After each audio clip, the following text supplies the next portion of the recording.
Hola señores, ¿cómo están? Bienvenidos a mi canal. Hoy tenemos un nuevo audiolibro gracias a uno de nuestros patrones, en este caso Poti, quien a partir de su colaboración mensual puede elegir un audiolibro para que nosotros les traigamos a ustedes. En este caso es El signo amarillo de Robert Chambers. Si vos querés también la posibilidad de elegir tu propio audiolibro libre de derechos de autor, no dejes de unirte a nuestro Patreon.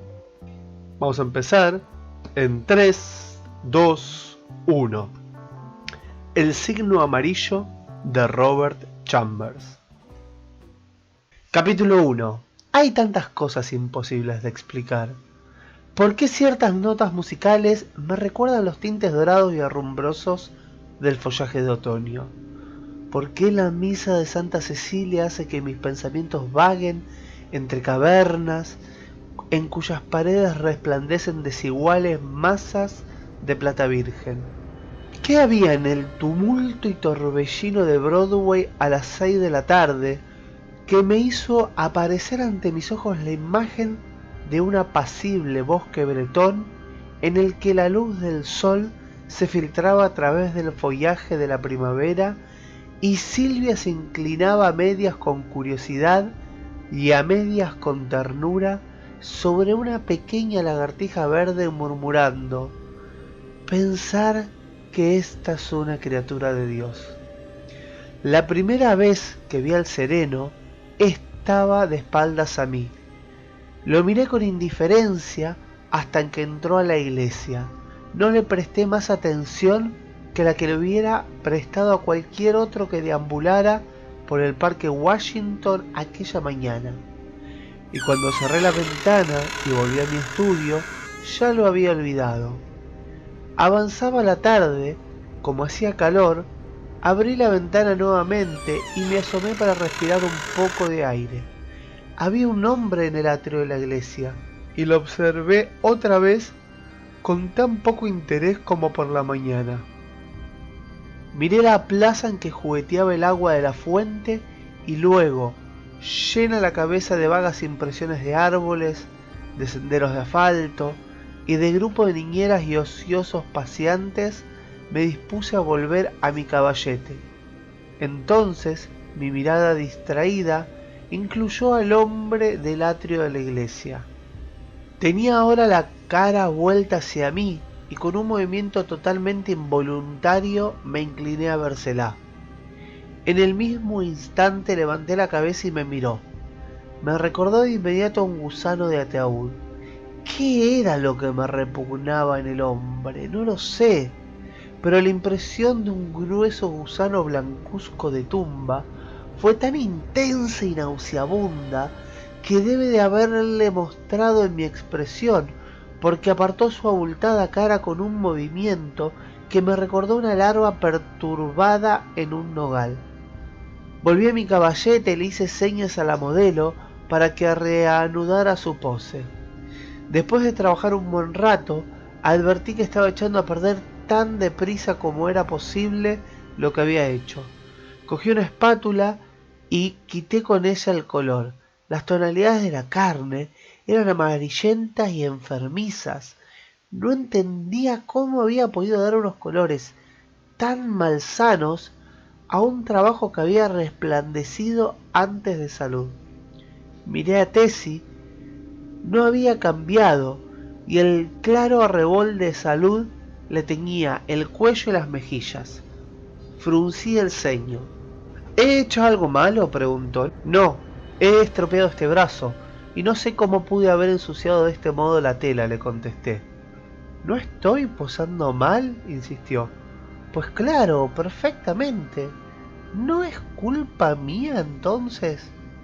No, es mía. Lo siento muchísimo, dijo ella.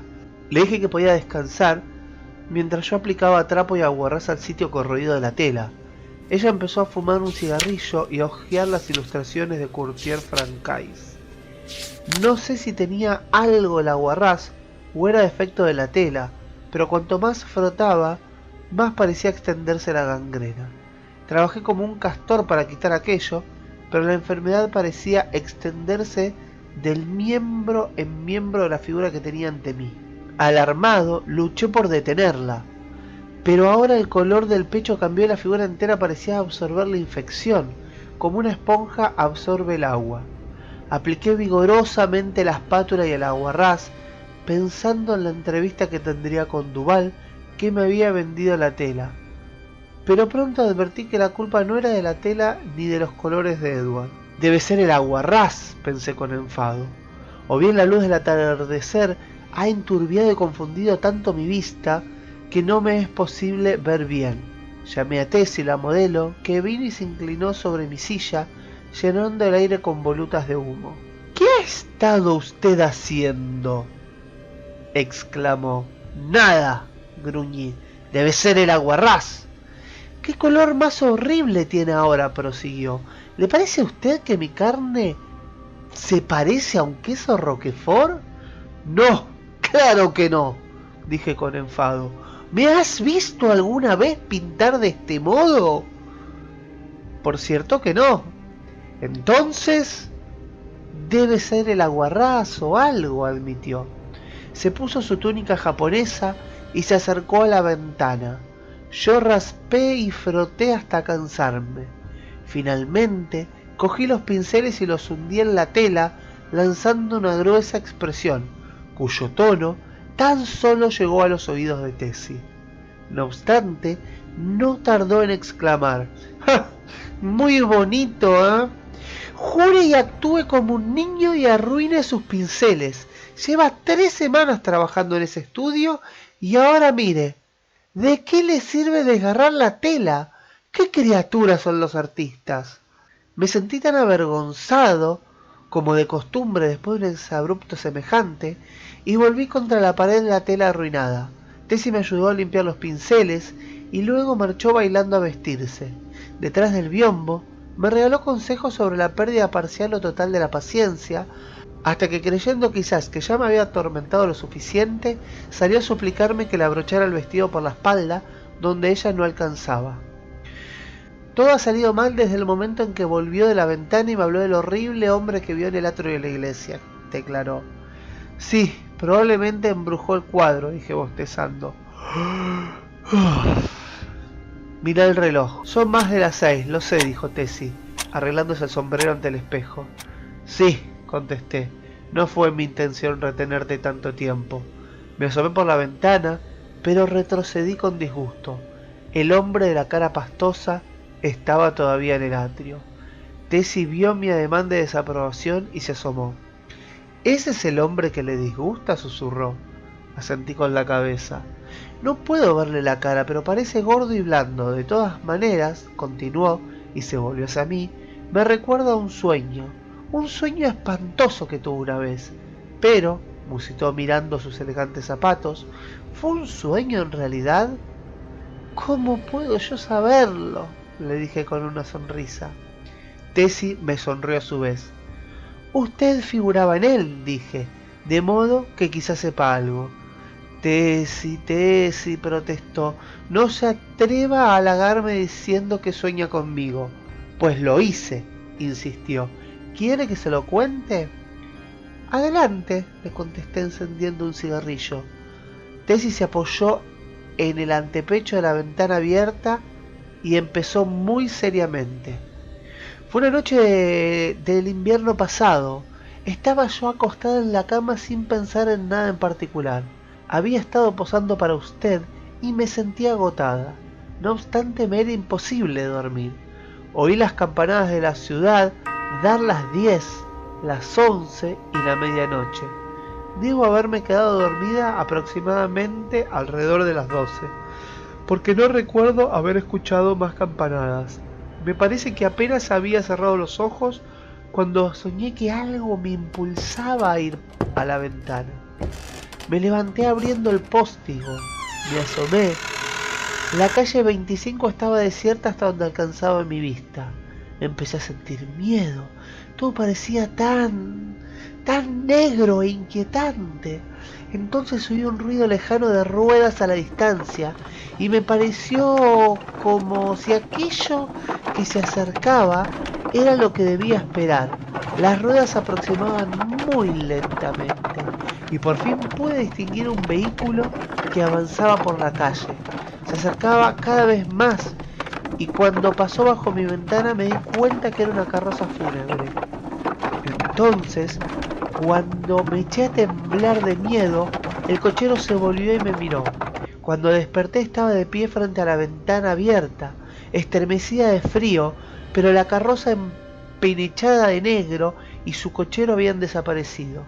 Volví a tener ese mismo sueño el pasado mes de marzo y otra vez desperté junto a la ventana abierta. Anoche tuve el mismo sueño. Recordaba cómo llovía. Cuando desperté junto a la ventana abierta tenía el camisón empapado. ¿Pero qué relación tengo yo con el sueño?, pregunté. Usted estaba en el ataúd, pero no estaba muerto. ¿En el ataúd? Sí. ¿Cómo lo sabes? ¿Podías verme? No. Solo sabía que usted estaba ahí. ¿Había comido Welsh Rarebits o ensalada de langosta? Empezó yo, riéndome, pero la chica me interrumpió con un grito de espanto. ¡Vaya! ¿Qué sucede?, pregunté al verla retroceder de la ventana. El hombre debajo del atrio de la iglesia es el que conducía la carroza fúnebre.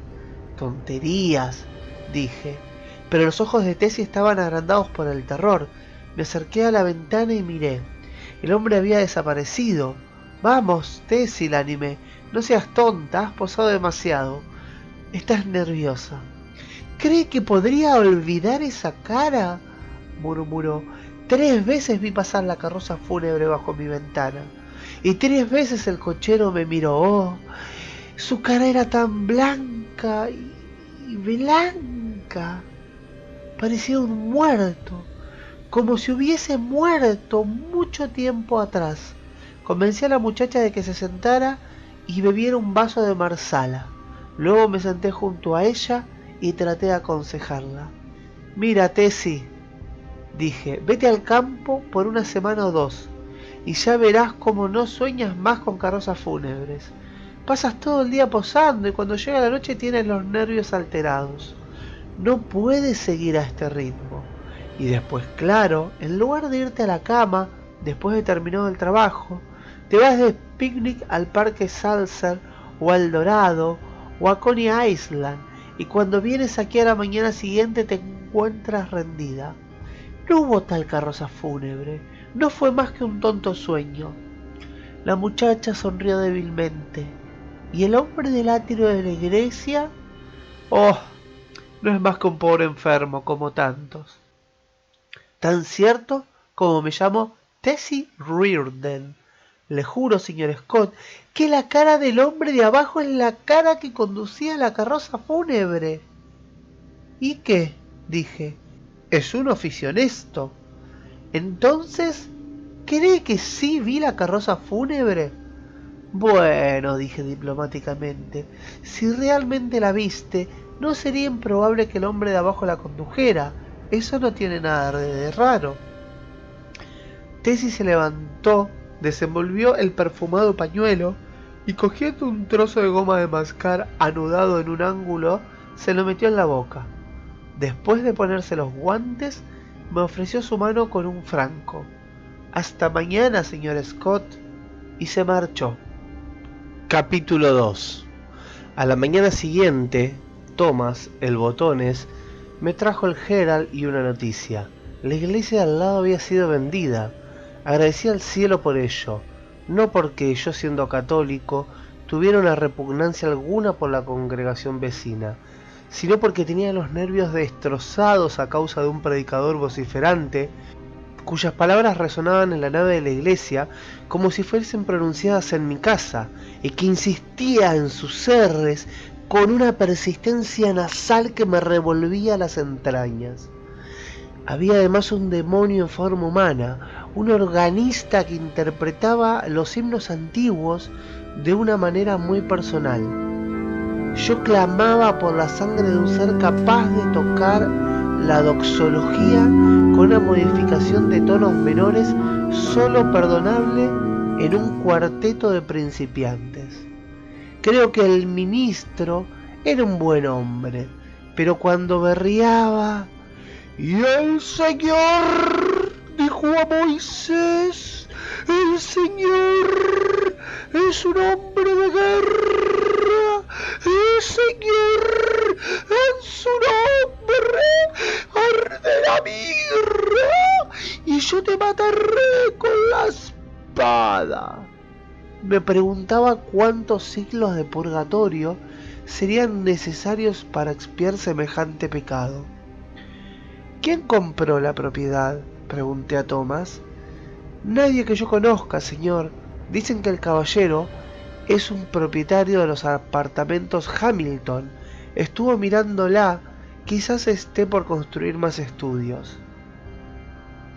Me acerqué a la ventana. El joven de la cara enfermiza estaba junto al portal del atrio. Solo verlo me produjo la misma abrumadora repugnancia. A propósito, Thomas, dije, ¿quién es el individuo de allá abajo? Thomas resopló por la nariz. ¿Ese gusano, señor? Es el sereno de la iglesia, señor. Me exaspera verlo toda la noche en la escalinata, mirándolo a uno con aire insultante. Una vez le di un puñetazo en la cabeza, señor. Con su perdón, señor. Adelante, Thomas. Una noche, que volví a casa con Harry, el otro chico inglés, lo vi sentado allí en la escalinata. Molly y Jen, las dos chicas de servicio, estaban con nosotros. Señor, y él nos miró de manera tan insultante que voy yo y le digo, ¿qué está mirando, babosa hinchada? Con su perdón, señor, pero eso fue lo que le dijo. Entonces él no contestó y yo le dije, ven y verás cómo te aplasto esa cabeza de pudín. Entonces abrí el portal y entré, pero él no decía nada y seguía mirándome de ese modo insultante. Entonces le di un puñetazo, pero tenía la cara tan fría y untuosa que me daba asco tocarla. ¿Qué hizo él entonces?, pregunté con curiosidad. ¿Él? Nada. ¿Y tú, Thomas? El joven se ruborizó turbado y sonrió con incomodidad. Señor Scott, yo no soy ningún cobarde, y no puedo explicarme por qué eché a correr. Estuve en el quinto de lancero, señor, corneta en Tel el Kebir, y me han disparado a menudo. ¿Quieres decir que huiste? Sí, señor, eso hice. ¿Por qué? Eso es lo que yo quisiera saber, señor. Agarré a Molly del brazo y eché a correr, y los demás estaban tan asustados como yo. Pero, ¿de qué tenían miedo? Thomas rehusó a contestar, pero el repulsivo joven de abajo había despertado tanto mi curiosidad que insistí. 3 años de estadía en América no solo habían modificado el dialecto de Cockney, sino que le habían inculcado el temor americano al ridículo. No va usted a creerme, señor. Sí, te creeré. ¿No va a reírse usted de mí, señor? Tonterías, vaciló. Bien, señor, tan verdad como que ahí Dios lo golpeé. Él me agarró de las muñecas, y cuando le retorcí uno de los puños blandos y untuosos, me quedé con uno de sus dedos en la mano. Toda la repugnancia y el horror que había en la cara de Thomas debieron de haberse reflejado en la mía, porque agregó, es espantoso. Ahora cuando lo veo me alejo, me pone enfermo. Cuando Thomas se hubo marchado, me acerqué a la ventana. El hombre estaba junto al enrejado de la iglesia, con las manos en el portal. Pero retrocedí con prisa a mi caballete, descompuesto y horrorizado. Le faltaba el dedo medio de la mano derecha. A las 9 apareció Tessie y desapareció tras el biombo con alegre «Buenos días, señor Scott». Cuando reapareció y adoptó su pose sobre la tarima, empecé para su deleite una tela nueva. Mientras trabajé en el estudio permaneció en silencio, pero no bien cesió el rasguido de la carbonilla, cogí el fijador y comenzó a charlar. Pasamos un momento tan agradable anoche. Fuimos a Tony Pastor's. ¿Quién es? Oh, Maggie, ya sabe usted, la modelo del señor White y Rosie McCormick. La llamamos Rosie porque tiene esos hermosos cabellos rojos que gustan tanto a las artistas. Y a Lizzie Burke. Rocié la tela con el fijador y dije, bien, continúa. Vimos a Kelly y a Baby Burns, la bailarina, y a todo el resto. Hice una conquista. ¿Entonces me has traicionado, Tessie? Ella se echó a reír y sacudió la cabeza. Es Ed Burke, el hermano de Lizzie. Un perfecto caballero. Me sentí obligado a darle algunos consejos paternales acerca de las conquistas, que ella recibió con una sonrisa radiante. Oh, sé cuidarme de una conquista desconocida, dijo examinando su goma de mascar. Pero Ed es diferente. Lizzie es mi mejor amiga. Entonces me contó que Ed había vuelto a la fábrica de calcetines Lowell, Massachusetts, y que se había encontrado con que ella y Lizzie ya no eran unas niñas, y que era un joven perfecto que no tenía el menor inconveniente en gastarse $0.50 para invitarlas con helados y ostras a fin de festejar su comienzo como dependiente en el departamento de lanas de Macy's. Antes que terminara, yo había empezado a pintar y adoptó nuevamente sus poses sonriendo y parloteando como un gorrión. Al mediodía ya tenía el estudio bien limpio y Tessie se acercó a mirarlo. Eso está mejor, dijo. También yo lo pensaba así, y comí con la íntima satisfacción de que todo iba bien. Tessie puso su comida en una mesa de dibujo frente a mí, y bebimos clarete de la misma botella, y encendimos nuestros cigarrillos de la misma cerilla. Yo le tenía mucho apego a Tessie. De una niña frágil y desmañada, la había visto convertirse en una mujer esbelta y exquisitamente formada. Había posado para mí los últimos 3 años, y de todos mis modelos ella era mi favorita. Me habría afligido mucho, en verdad, que se vulgarizara o se volviera una fulana, como suele decirse, pero jamás advertí el menor deterioro en su conducta y sentía en el fondo que ella era una buena chica. Nunca discutíamos de moral y no tenía intención de hacerlo, en parte porque yo no tenía muy en cuenta la moral, pero también porque sabía que ella haría lo que le gustara muy a mi pesar. No obstante, esperaba de todo corazón que no se viera envuelta en dificultades porque deseaba su bien y también por el egoísta motivo de no perder a la mejor de mis modelos. Sabía que una conquista como la que había llamado Tessie no significaba nada para chicas como ella, y que tales cosas en América no se asemejan en nada a las mismas cosas en París. No obstante, ya había vivido con los ojos bien abiertos y sabía que alguien se llevaría algún día a Tessie de un modo u otro. Y aunque por mi parte consideraba que el matrimonio era un disparate, esperaba sinceramente que en su caso había un sacerdote al final de la aventura. Soy católico. Como oigo misa solemne, cuando me persigno, siento que todo, con inclusión de mí mismo, se encuentra más animado. Y cuando me confieso, me siento bien. Un hombre que vive tan solo como yo debe confesarse con alguien. Claro que Silvia era católica, y ese era motivo suficiente para mí. Pero estaba hablando de Tessie, lo que es muy diferente. Tessie también era católica, y mucho más devota que yo, de modo que, teniendo todo esto en cuenta, no había mucho que temer por mi bonita modelo mientras no se enamorase. Pero entonces sabía que solo el destino decidiría su futuro, y rezaba internamente porque ese destino la mantuviera alejada de hombres como yo, y que pusiera en su camino muchachos como Ed Burke y Jimmy McCormick. Dios bendiga su dulce rostro. Tessie estaba sentada lanzando anillos de humo que ascendían al cielo raso y haciendo tintinear el hielo en su vaso. ¿Sabes, chavala, que también yo tuve un sueño anoche? La observé. A veces la llamaba la chavala. No habrá sido ese hombre, dijo riendo. Exacto. Un sueño parecido al tuyo, solo que mucho peor. Fue tonto y reflexivo de mi parte decirlo, pero ya se sabe el poco tacto que tienen los pintores por general.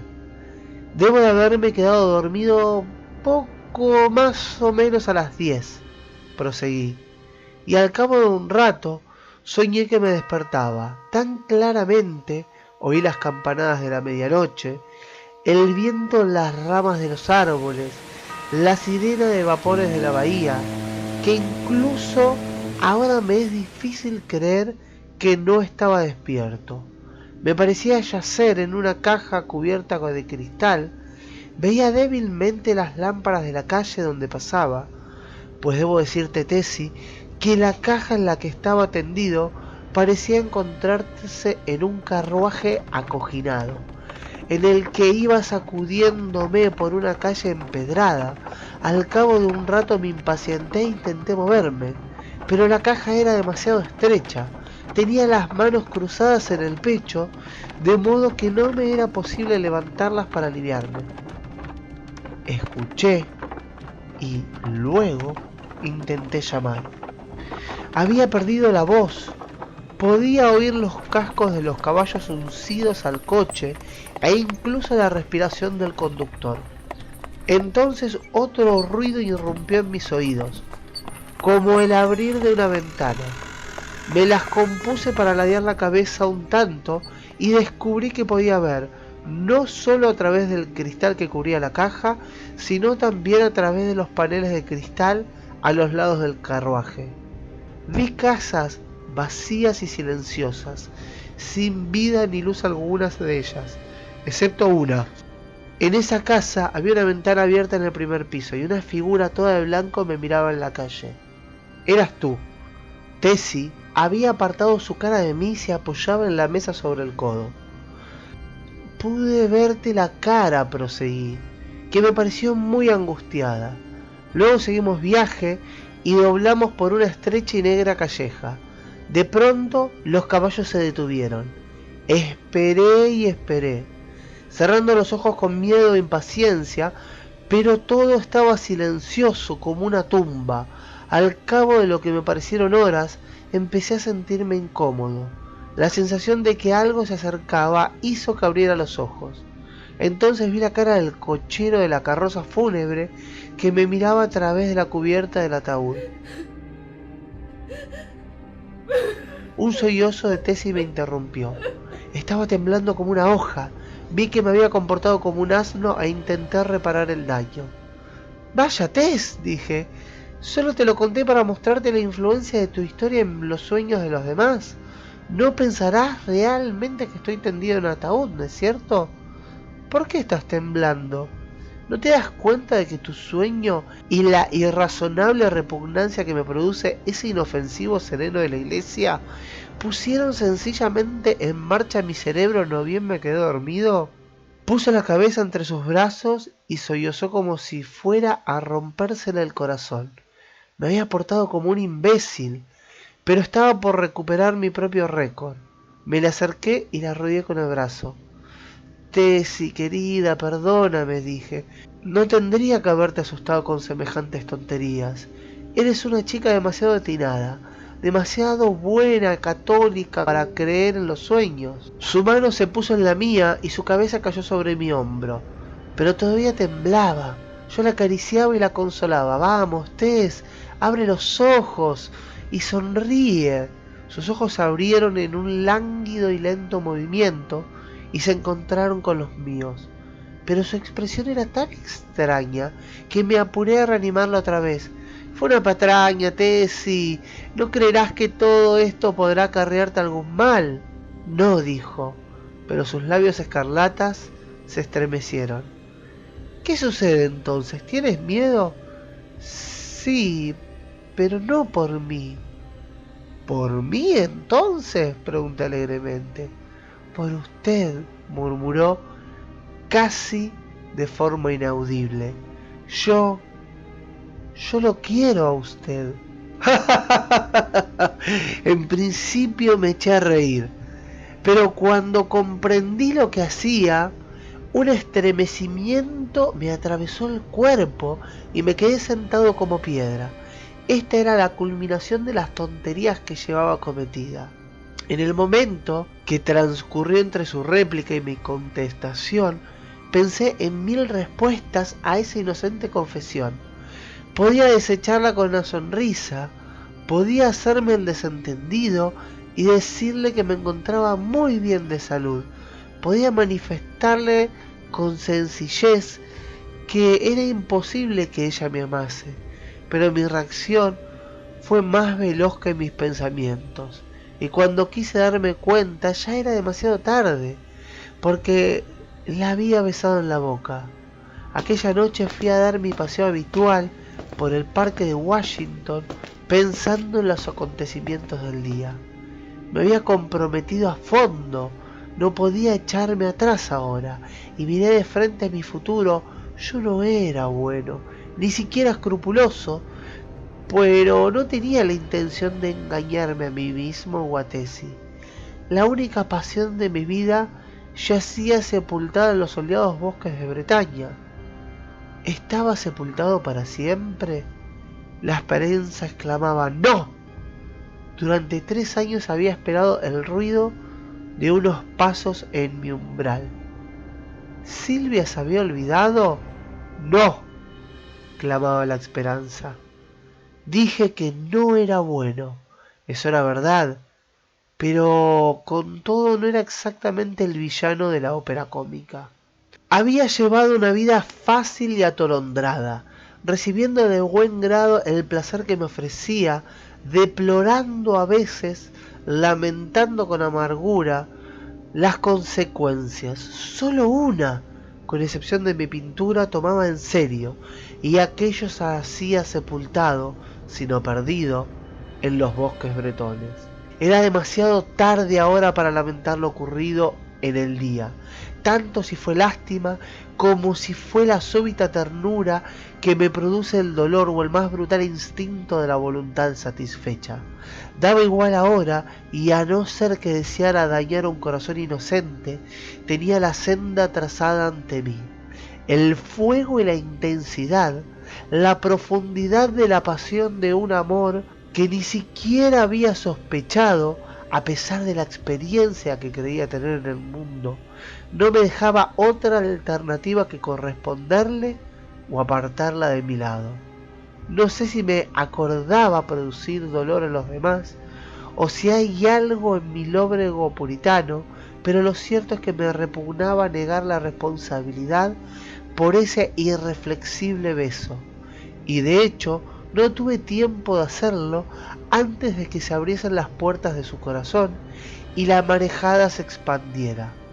Otros que habitualmente cumplen con su deber y encuentran una sombría satisfacción en hacer de sí mismos y de los demás unos desdichados, quizás habrían resistido. Yo no me atreví. Después de amainada la tormenta, le dije que más le habría valido amar a Ed Burke y llevar un sencillo anillo de oro, pero no quiso escucharme siquiera. Y pensé que mientras hubiera decidido amar a alguien con quien no podía casarse, era preferible que fuera yo. Yo, al menos, podría tratarla con inteligente afecto, y cuando ella se cansara de su pasión, no saldría ella mal parada. Porque yo estaba decidido en cuanto a eso. Aunque sabía lo difícil que resultaría, recordaba el final habitual de las relaciones platónicas y cuánto me disgustaba oír de ellas. Sabía que iniciaba una gran empresa para alguien tan falto de escrúpulos como yo, y temía el futuro, pero ni por un segundo dudé de que ella estaría segura conmigo. Si se hubiese tratado de cualquier otra, no me habría dejado atormentar por escrúpulos, pero ni se me ocurría la posibilidad de sacrificar a Tessie, como lo habría hecho con una mujer de mundo. Miraba el porvenir directamente a la cara y veía los varios probables finales del asunto. ¿Terminaría ella por cansarse de mí o llegaría a ser tan desdichada que tendría que desposarla o abandonarla? Si nos casábamos, seríamos desdichados. Yo con una mujer inapropiada para mí, ella con un marido inapropiado para cualquier mujer, porque mi vida pasada no me calificaba para el matrimonio. Si la abandonaba, quizás caería enferma, pero se recuperaría y acabaría casándose con algún Ed Burke. Pero precipitada o deliberadamente podía cometer una tontería. Por otra parte, si se cansaba de mí, toda su vida se desplegaría ante ella con maravillosas visiones de Eddie Burke, los anillos de boda, gemelos, pisos en Harlem y el cielo sabe qué más.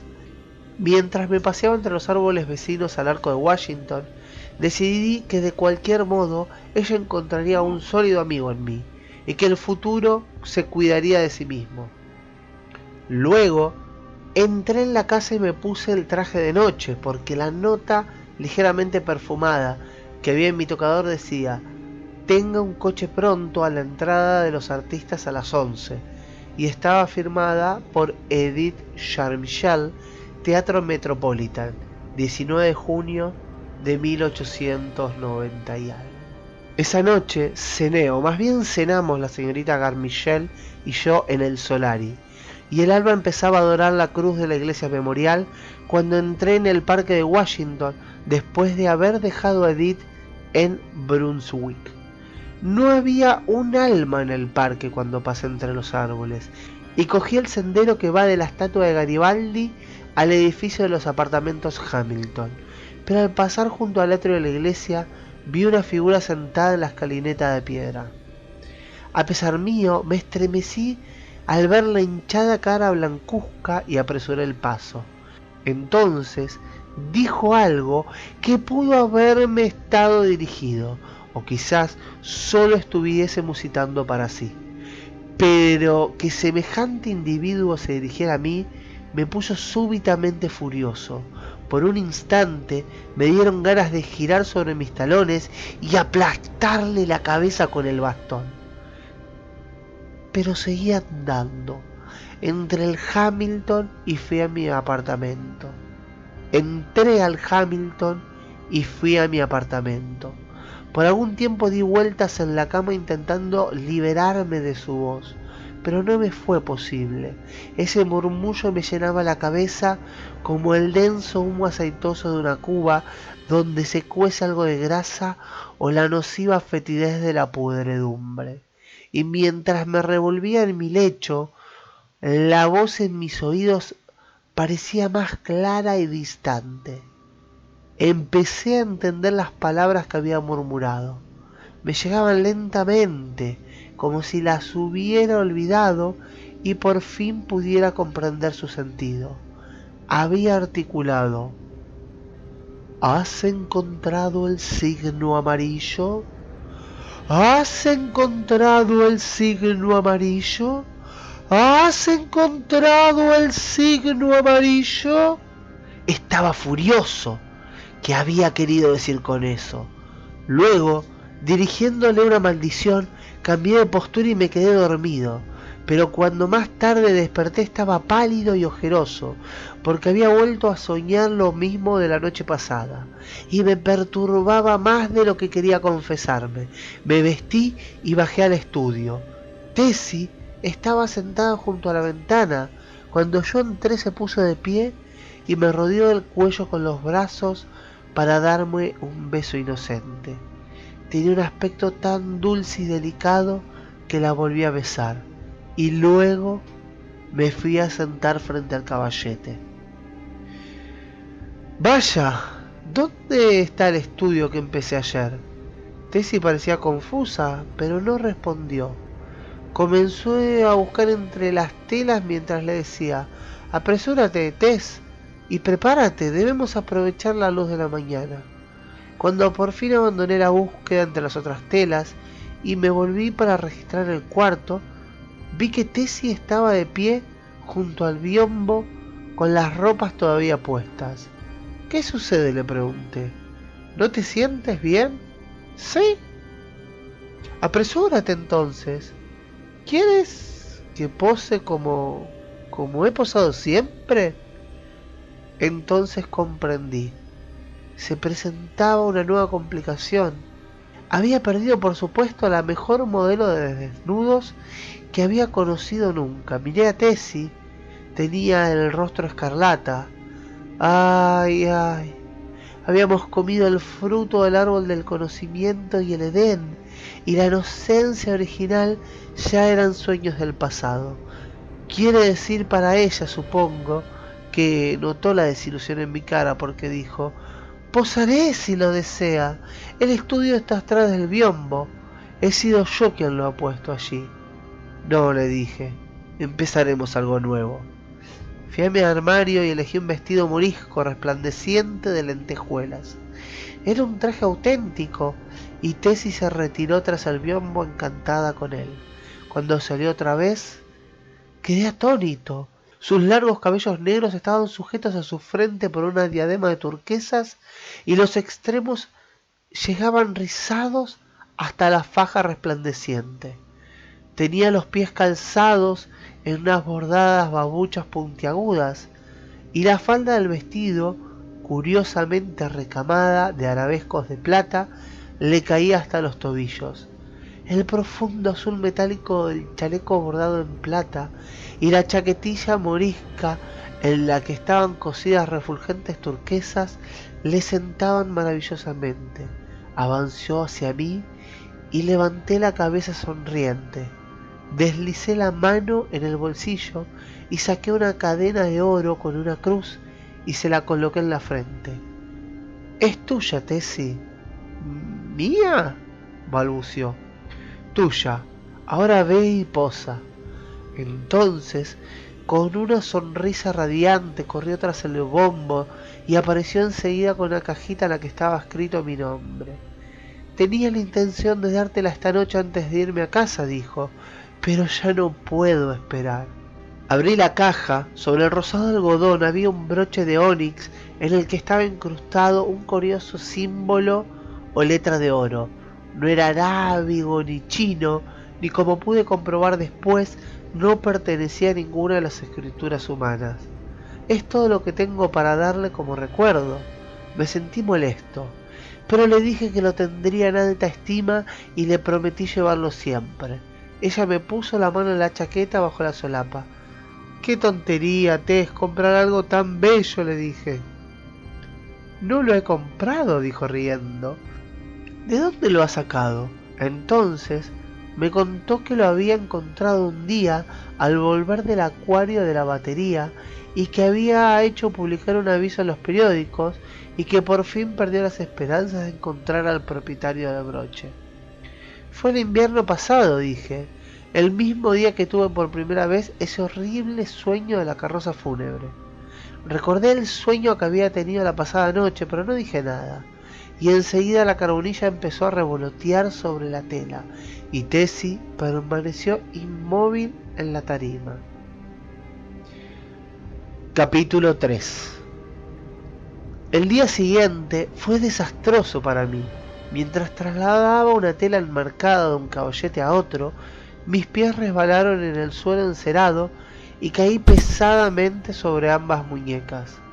Fue tan grave la luxación sufrida que resultó inútil sostener el pincel, examinando los dibujos y esbozos inacabados, hasta que ya desesperado me senté a fumar y a girar los pulgares con fastidio. La lluvia que azotaba los cristales y tamborileaba sobre el techo de la iglesia me produjo un ataque de nervios con su intermitente repiqueteo. Tessie cosía sentada junto a la ventana y de vez en cuando levantaba la cabeza y me miraba con una compasión tan inocente que empecé a avergonzarme de mi irritación y miré a mi alrededor en busca de algo en que ocuparme. Había leído todos los periódicos y todos los libros de la biblioteca, pero por hacer algo me dirigí a la librería y la abrí con el codo. Conocía cada volumen por el color y los examiné a todos pasando lentamente junto a la librería y silbando para animarme del espíritu. Estaba por volverme para ir al comedor cuando me sorprendió un libro encuadernado en amarillo en un rincón de la repisa más alta de la última biblioteca. No lo recordaba y desde el suelo no alcanzaba a descifrar las pálidas letras del lomo, de modo que fui a la sala de fumar y llamé a Tessie. Ella vino al estudio y se encaramó para alcanzar el libro. ¿Qué es? El Rey de Amarillo. Quedé estupefacto. ¿Quién lo habría puesto allí? ¿Cómo había ido a parar a mis aposentos? Hacía ya mucho que había decidido no abrir jamás ese libro, y nada en la tierra podría haberme persuadido a comprarlo. Temiendo que la curiosidad me tentara abrirlo, ni siquiera lo había mirado nunca en las librerías. Si alguna vez experimenté curiosidad de leerlo, la espantosa tragedia del joven Castaigne, a quien yo había conocido, me disuadió de enfrentarme con sus malignas páginas.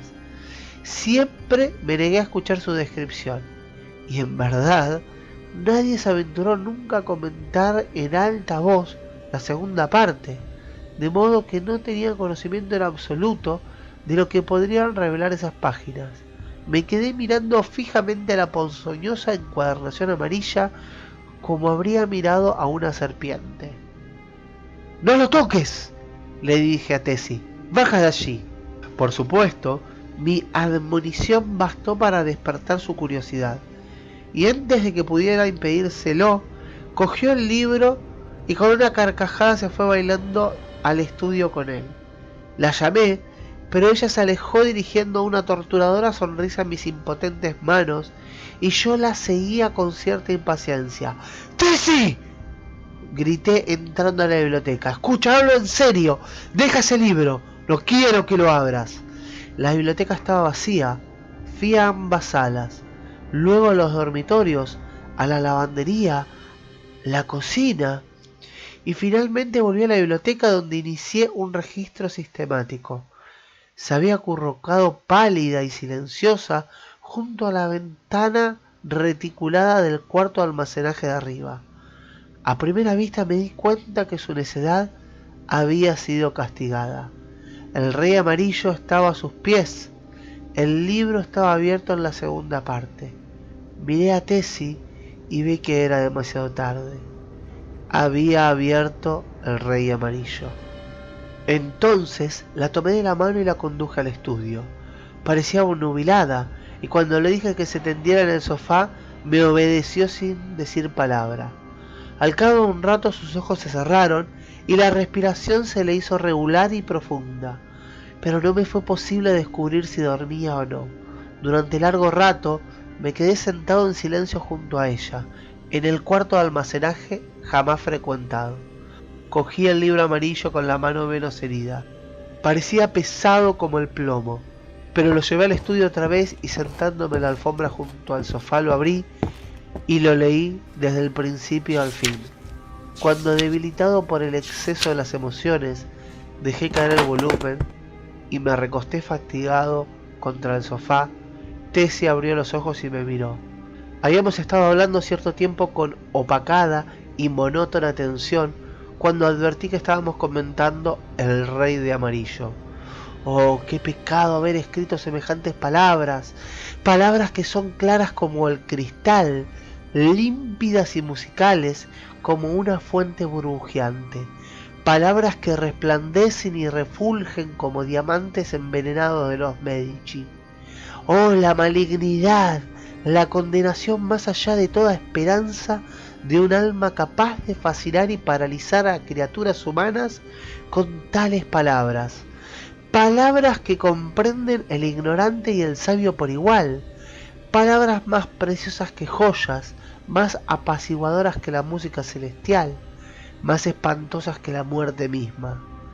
Seguimos hablando sin prestar atención a las sombras que se espesaban, y ella me estaba rogando que me deshiciera del broche de ónix negro en que estaba cuidadosamente incrustado lo que ahora lo sabíamos era el signo amarillo. Nunca sabré por qué me negué a hacerlo, aunque en esta hora aquí, en mi habitación, Mientras escribo esta confesión, me gustaría saber qué me impidió arrancar el signo amarillo de mi pecho y arrojarlo al fuego. Estoy seguro de que deseaba hacerlo, pero Tessie me imploró en vano. Cayó la noche y transcurrieron las horas y aún seguíamos hablando, Quedo, del rey y la máscara pálida. Y la medianoche sonó en los chapiteles brumosos de la ciudad hundida en la niebla. Hablamos de Astur y Casilda, mientras afuera la niebla rozaba los ciegos paneles de las ventanas como el oleaje de las nubes avanzaba y se rompía sobre las costas de Hali. La casa estaba ahora callada y ni el menor sonido de las calles brumosas quebrantaba el silencio. Tessie yacía entre cojines. Su rostro era una mancha gris en la penumbra, pero tenía sus manos apretadas en las mías y yo sabía que ella sabía y que leía mis pensamientos como yo los suyos, porque habíamos comprendido el misterio de las hadas y ante nosotros se alzaba el fantasma de la verdad. Entonces, mientras nos respondíamos el uno a la otra, velozmente en silencio, pensamiento tras pensamiento, las sombras se agitaron en la penumbra que nos rodeaba y a lo lejos en las calles distantes oímos un sonido cada vez más cerca. Se escuchó el lóbrego crujido de las ruedas, cada vez más cerca, y ahora cesó afuera ante la puerta. Me arrastré hasta la ventana y vi una carroza fúnebre empenechada de negro. El portal abajo se abrió y se volvió a cerrar. Me arrastré temblando hasta la puerta y le eché llave, pero no había candado ni cerradura que pudiera impedir el paso de la criatura que venía en busca del signo amarillo, y ahora la oía avanzar muy lentamente por el vestíbulo, y ahora estaba a la puerta y los candados se abrieron a su tacto. Ahora había entrado. Con ojos que se me saltaban de las órbitas, traté de escudriñar en la oscuridad, pero cuando entró en el cuarto no la vi. Solo cuando la sentí envolverme en su frío abrazo blando grité y luché con furia mortal, pero tenía las manos inutilizadas y me arrancó el broche de ónix de la chaqueta y me golpeó en plena cara.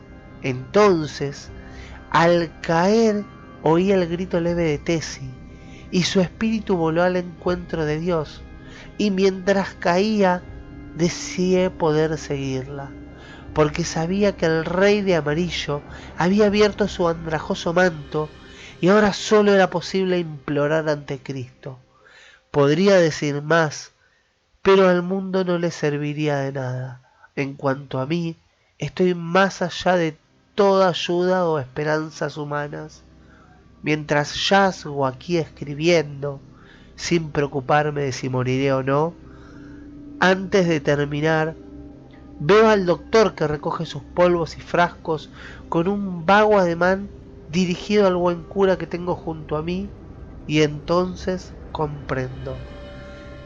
Sentirán curiosidad por conocer los detalles de la tragedia, esos del mundo exterior que escriben libros o imprimen millones de periódicos, pero no escribiré ya más, y al Padre Confesor sellará mis últimas palabras con el sello sagrado cuando su santo oficio haya sido cumplido. Los del mundo exterior podrán enviar a sus vástagos a hogares desdichados o a casas visitadas por la muerte, y sus periódicos se cebarán en la sangre y las lágrimas. Pero en mi caso, sus espías tendrán que detenerse ante el confesionario. Saben que Tessie ha muerto y que yo agonizo. Saben que la gente de la casa, alarmada por un grito infernal, se precipitó a mi cuarto y encontró a un vivo y 2 muertos. Pero no saben lo que voy a decir ahora. No saben que el médico dijo, señalando a un horrible bulto descompuesto que yacía en el suelo, el lívido cadáver del sereno de la iglesia. No tengo teoría alguna, ninguna explicación. Este hombre debe de haber muerto hace meses. Creo que me muero. Desearía que el cura... Fin. Muchísimas gracias por haber escuchado hasta aquí. Recuerden que pueden descargar el PDF y el audiolibro en los links que están en la descripción de nuestro video aquí en YouTube. Y no se olviden de suscribirse, dejar un like, un comentario si llegaste a esta parte, porque esto nos ayuda muchísimo. Y nos vemos en el próximo audiolibro. Hasta luego. Hay tantas cosas imposibles de explicar. ¿Por qué ciertas notas musicales me recuerdan los tintes dorados y herrumbrosos del follaje de otoño? ¿Por qué la misa de Santa Cecilia hace que mis pensamientos vaguen y entre cavernas Sofía tose como un camionero? ¿Por qué? ¿Por qué cerraré la puerta para no escuchar sus toses?